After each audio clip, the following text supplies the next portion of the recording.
O CDI não está rendendo absolutamente nada recentemente, não é mesmo? Todo mundo já sabe que a Selic está no menor patamar histórico e tudo mais, mas como que a gente consegue investir de uma maneira mais inteligente, mais eficiente, para conseguir ganhar mais rentabilidade do que a gente ganharia, por exemplo, num CDB de liquidez diária? Por isso, nesse vídeo aqui eu quero te mostrar uma alternativa que você pode investir para ganhar até mesmo 300% do CDI e ter uma renda passiva mensal.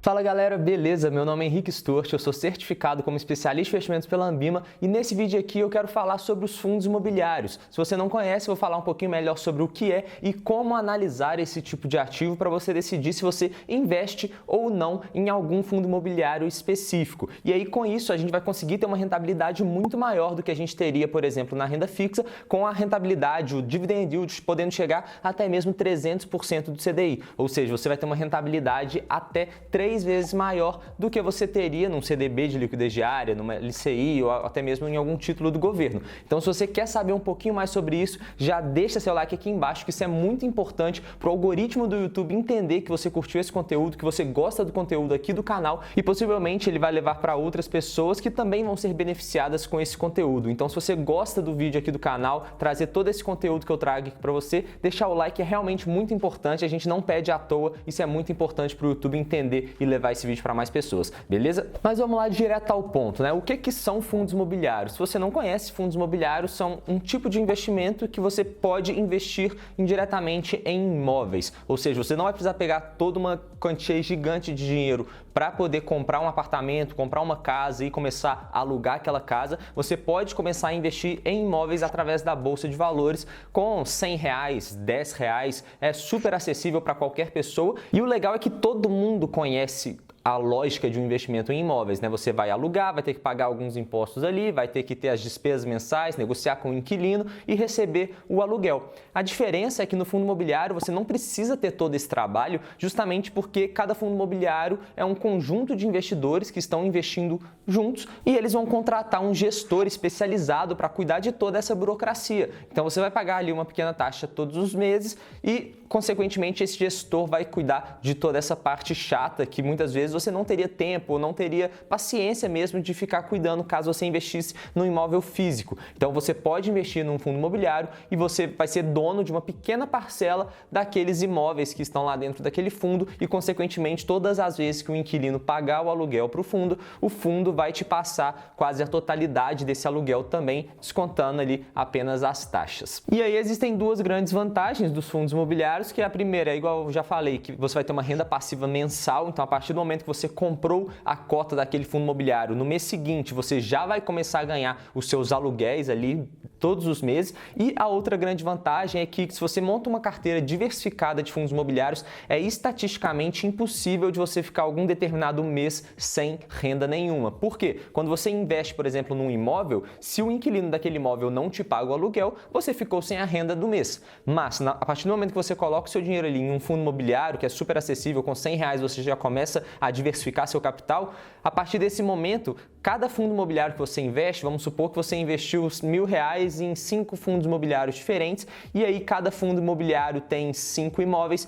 e dentro desses 5 imóveis tem 10 inquilinos. Então, consequentemente, nesse total de fundos imobiliários, você teria aproximadamente 250 inquilinos que vão pagar os aluguéis todos os meses. Então, você está muito mais diversificado, a sua fonte de renda está muito mais diversificada e se por acaso alguns dos inquilinos não pagarem o aluguel, você ainda vai ter mais de 200 outros inquilinos pagando o aluguel ali mensalmente, então, consequentemente, é muito mais difícil você ficar sem renda. Então, se você investe em bons fundos que vão ter uma gestão muito boa e que, consequentemente, vai ter inquilinos diversificados em vários setores diferentes, em várias geografias do Brasil diferentes e que possuem tipos de risco diferentes, então você, consequentemente, vai ficar muito mais protegido e a chance de você ficar sem renda é muito menor. E só para deixar claro, eu estou cometendo um erro conceitual aqui para fins didáticos, porque o risco de investir num fundo imobiliário é muito maior do que o risco de você investir, por exemplo, num CDB de liquidez diária, num Tesouro Selic, que, consequentemente, a rentabilidade vai ser maior, mas o risco também é maior. Então, Então, tem que deixar isso muito bem claro para você não cometer o erro de achar que simplesmente o risco é o mesmo e você vai ganhar muito mais. Então, são tipos de investimento diferentes que demandam perfis de riscos diferentes e também objetivos diferentes. Então, não saia de um e coloque tudo no outro, porque fundo imobiliário é renda variável varia para cima e para baixo também. Então, a partir do momento que você comprou aquele fundo, você vai começar a ganhar todos os meses. Pode ser que essa renda aumente ou diminua também, isso não é certo que vai ser 3 vezes maior do que o CDI, mas também o valor daquela cota que você comprou pode ser maior ou pode ser menor também. Então, para fins didáticos, eu estou comparando aqui que vai ser 300% do CDI, mas na prática não é exatamente assim que a gente faz. A gente tem que levar em consideração várias outras coisas, beleza? E agora a melhor parte do vídeo, vamos lá para a gente descobrir como que a gente deve escolher um fundo imobiliário que a gente vai investir? O que a gente deve levar em consideração? Quais indicadores que são interessantes da gente olhar? Mas antes eu quero saber se você já investe em fundos imobiliários, me conta aqui se sim ou não. E também se você tiver alguma dúvida, me conta aqui sua principal dúvida sobre fundos imobiliários, que eu leio todas, pelo menos eu tento gravar algum vídeo sobre isso, às vezes que eu não consegui responder, mas pode ter certeza que eu vou ler todas aqui embaixo, beleza? A primeira coisa que é interessante a gente analisar é a localização dos imóveis de cada fundo, porque a gente não pode colocar todos os ovos na mesma cesta, então a gente tem que diversificar geograficamente também. Então, se a gente conseguir investir em fundos diferentes, que dentro de cada fundo tem imóveis em São Paulo, no Rio, no Nordeste, no Norte, no Centro-Oeste, no Sul, a gente começa a diversificar a nossa carteira e começa a ficar exposto a tipos de risco diferentes, porque cada região vai ter um risco diferente e pode ser que se acontecer alguma crise em alguma região específica, na outra não vai ter esse risco. A segunda coisa que é interessante a gente analisar nos fundos imobiliários são os setores que aquelas empresas que estão alugando estão inseridas. Por exemplo, tem fundos imobiliários que são fundos de logística. Então, são fundos que vão ter lá centros de distribuição, galpões logísticos, que vão alugar para as grandes empresas, como Magazine Luiza, Renner, Via Varejo e por aí vai, que vão usar esses centros como estoques para distribuir os seus produtos. E além disso, a gente tem fundos de shopping que vai ter lá o shopping no seu portfólio em regiões diferentes, que vão ter várias lojas pagando aluguel,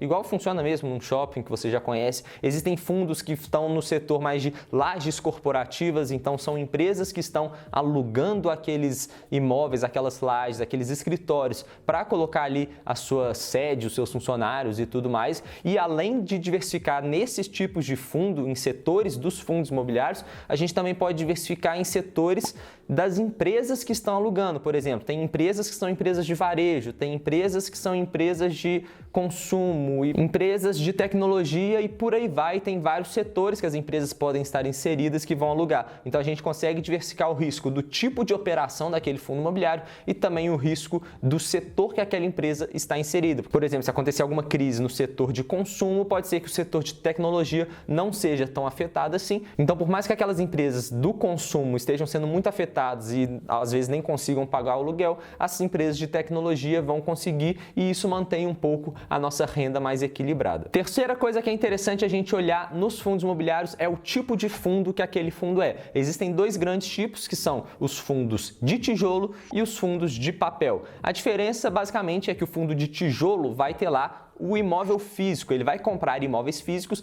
e vai alugar, enquanto no fundo de papel, o fundo vai comprar papéis, títulos de renda fixa que vão ser negociados ali e vão pagar esses rendimentos mensais. Então, os fundos de papel vão comprar títulos que estão expostos ao setor imobiliário, como, por exemplo, o LCI e o CRI, que são a letra de crédito imobiliário e o certificado de recebíveis imobiliários. O quarto ponto que eu vou mencionar nesse vídeo aqui, que você pode analisar também, é o número de inquilinos e a concentração de receita de cada fundo. Afinal, a gente quer ficar o mais diversificado possível para eliminar o risco. Então, de nada adianta a gente comprar um fundo que ele só tem um imóvel que vai ter lá alugando, por exemplo, para uma agência bancária de algum banco específico. Porque se aquela agência, aquele banco, quer fechar aquela agência e para de pagar o aluguel, você simplesmente ficou sem renda. Enquanto se você compra um imóvel que tem lá 10 prédios comerciais com 20 inquilinos diferentes e por acaso algum inquilino não pague, você ainda vai ter vários outros inquilinos que vão continuar pagando o aluguel normalmente. Então, a sua receita está muito diversificada e o risco de a falta de algum inquilino gerar uma falta de renda no seu fluxo de caixa mensal, vai ser muito menor. O quinto ponto que eu vou mencionar aqui é a vacância, que também está muito ligada com isso que eu acabei de falar. Se algum inquilino deixa de pagar o aluguel, aquele inquilino simplesmente cancela o contrato, quantos por cento dos imóveis do fundo vão estar desocupados? E é justamente isso que a vacância é. E tem a vacância física e financeira. A física é essa, quantos por cento dos imóveis do fundo estão desocupados, e a vacância financeira é quantos por cento do potencial de receita total que aquele fundo tem que não está sendo aproveitado. Então, por exemplo, se aquele fundo tem 10 imóveis e 9 imóveis estão sendo alugados, a vacância é de um imóvel em cada 10, ou seja, uma vacância de 10%. Enquanto a vacância financeira é, se o fundo tem um potencial de receita de 100 milhões e ele está tendo uma receita total de 95 milhões, então ele está deixando de receber 5 milhões, que é uma vacância de 5 sobre 100, 5% de vacância financeira. O sexto e último ponto que eu vou mencionar nesse vídeo aqui é o dividend yield. Basicamente é uma relação entre o tanto de dividendos que aquele fundo pagou nos últimos 12 meses com o preço atual da cota, que isso vai mostrar basicamente qual que é o retorno que você vai ter se tudo se mantiver constante, considerando o preço atual e considerando os dividendos dos últimos 12 meses, qual que vai ser o retorno que você vai ter apenas com os aluguéis daquele fundo. Obviamente que quanto maior o dividend yield, melhor, mas também podem acontecer alguns efeitos não recorrentes que a gente tem que ficar atento a isso também. E esse é o ponto principal desse vídeo que eu estava mencionando desde o começo, que é 300% do CDI. Porque enquanto o CDI está aproximadamente 2% ali, a taxa Selic está aproximadamente 2%, a gente pode ver que os fundos imobiliários ao longo dos últimos anos, eles pagaram em média, só de aluguel, 6% ao ano, que é equivalente a 300% do CDI hoje. Então, por mais que tenham riscos diferentes e tudo mais, a gente pode considerar que sim, os fundos imobiliários conseguem pagar uma rentabilidade mensal, uma renda passiva mensal 3 vezes maior do que o CDI. Óbvio que você não vai colocar sua reserva de emergência, por exemplo, em fundos imobiliários, você não vai colocar dinheiro de curto prazo em fundos imobiliários, porque o risco é maior. Mas se você quer investir de forma inteligente, de forma mais eficiente, para os seus objetivos de longo prazo, como por exemplo, a sua aposentadoria, e começar a receber e começar a construir essa renda passiva mensal, os fundos imobiliários são sim uma excelente alternativa para isso. E eu preciso deixar muito claro aqui que você não deve olhar exatamente apenas isso que eu mencionei ao longo desse vídeo. Existem várias outras coisas que você deve analisar também, e eu mencionei por alto aqui os principais indicadores, os principais fatores qualitativos também que seria interessante você analisar. Mas se você quer que eu faça algum vídeo específico sobre algum desses indicadores que eu mencionei aqui, que eu aprofunde mais como analisar exatamente cada um deles, se tiver ficado qualquer dúvida também, deixa aqui nos comentários que eu vou tentar ajudar vocês, e possivelmente eu gravo esse vídeo, se for uma demanda geral, tiver várias curtidas em algum dos comentários, quem sabe até mesmo gravo um vídeo sobre isso, beleza? No mais, espero muito que vocês tenham gostado desse vídeo, eu vou ficando por aqui, meu nome é Henrique Stuart e bora enriquecer!